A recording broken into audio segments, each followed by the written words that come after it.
Hello students, a very warm good morning to all of you. It's Amita ma'am here with today's lecture.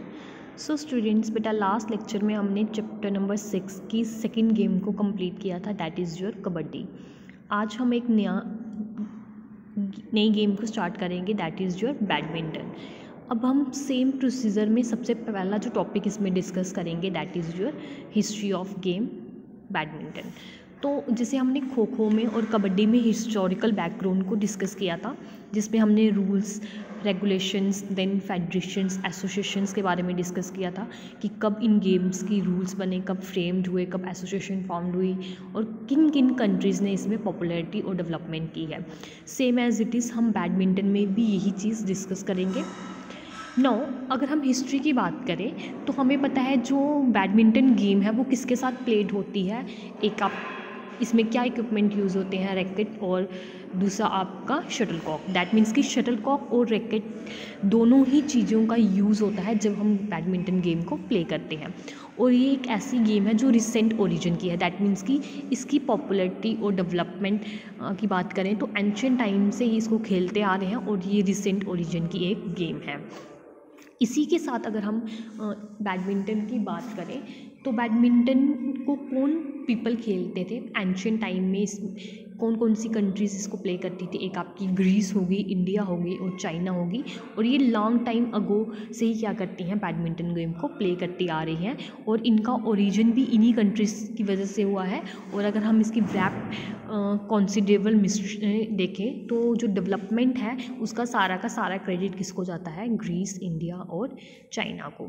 Then इसके बाद में अगर हम badminton game की बात करें तो इसमें ये एक पॉइंटेड आउट गेम है. अब पॉइंटेड आउट गेम क्यों है, क्योंकि इस गेम को कौन प्ले करते थे, इंग्लैंड में खेला गया था सबसे फर्स्ट टाइम. कब खेला गया था, 17th सेंचुरीज़ में.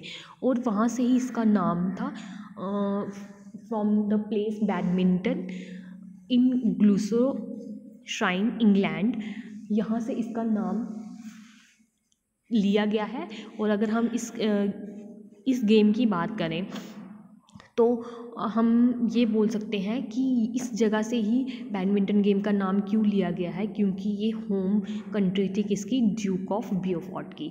तो ये होम कंट्री थी ड्यूक ऑफ बियोफोर्ट, इसलिए इसी जगह से जो आपकी बैडमिंटन गेम है उसका नाम लिया गया है.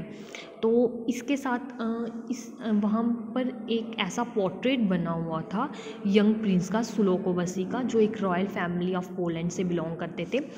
और ये किस टाइम पीरियड के किंग थे, लेट 17th और अर्ली 18th सेंचुरी के.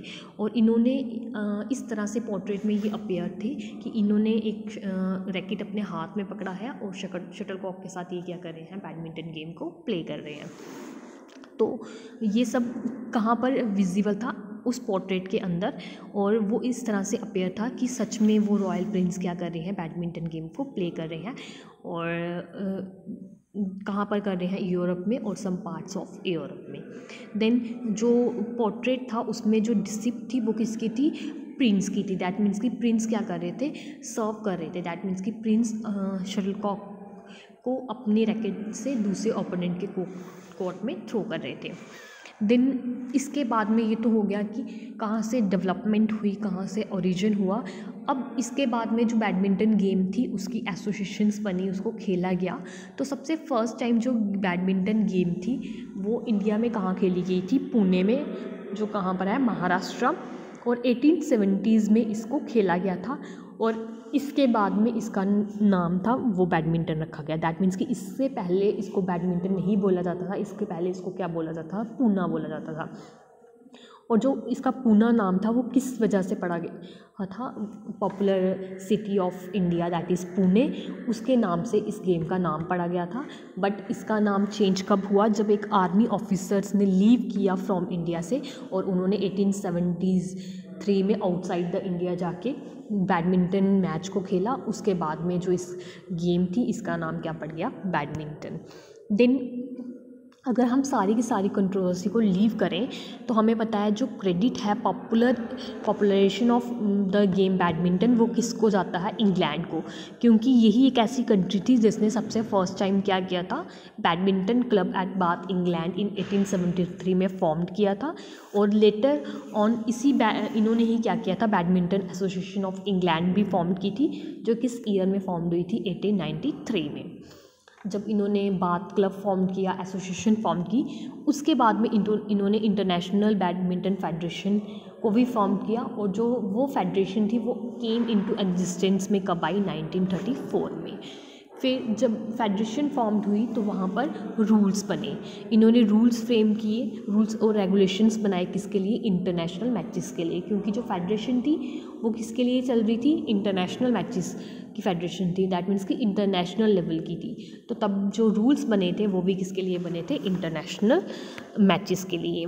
देन रूल्स बन गए, इंटरनेशनल लेवल पे मैच खेलना स्टार्ट हुए। फिर इन्होंने सोचा कि अगर एक पर्सन क्या कर रहा है, खेल रहा है, तो उसको खेलने के बाद में कोई ट्रॉफ़ी के साथ एसोसिएट करेंगे। तो सबसे पहली जो इंटरनेशनल मैचेस के लिए जो ट्रॉफ़ी थी उसका नाम किसके नाम से रखा गया, आपके इंटरनेशनल बैडमिंटन फेडरेशन के जो प्रेसिडेंट थे सर जॉर्ज थॉमस, उसके नाम से इन्होंने पहला कप का नाम रखा गया, that is your Thomas cup. और ये जो फेडरेशन थी के जो प्रेसिडेंट थे, इनके ये भी खुद में क्या थे, एक बैडमिंटन प्लेयर थे। इन्हीं के नाम पे क्या किया गया, आपकी बैडमिंटन इंटरनेशनल मैचेस के लिए ट्रॉफीज़ का नाम रखा गया, दैट इज़ थॉमस कप। फिर इसके बाद में इन्होंने क्या किया, इंटरनेशनल मैचेस को स्टार्ट कर दिया इंटरनेशनल लेवल पे। और थॉमस कप के कंपटीशन किस ईयर में स्टार्ट किए, 1948 से 49 के ईयर में। इसके बाद में जब कंपटीशन बिगन हुए, कंपटीशन हेल्ड होने लगे सिर्फ किसके लिए, मेंस के लिए, पहले वुमेन्स के लिए कंपटीशन हेल्ड नहीं होने लगे। फिर 1956 के बाद में इन्होंने क्या किया, वुमेन्स को भी इंक्लूड किया और वुमेन्स के लिए भी क्या किया, मैचेस स्टार्ट कर दिए इंटरनेशनल लेवल पे।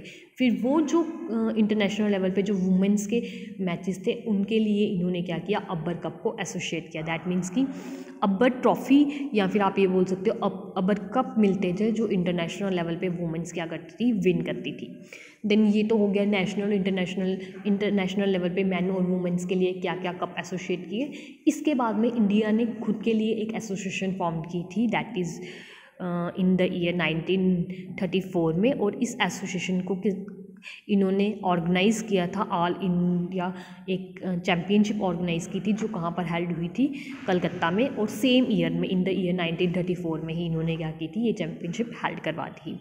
फिर इसके बाद में स्टेट एसोसिएशन हुई थी जिसके साथ सारी की सारी नेशनल एसोसिएशन क्या हुई थी, अटैच हुई थी। और फिर इन्होंने नेशनल और स्टेट लेवल पे भी इस गेम को इंक्लूड कर दिया।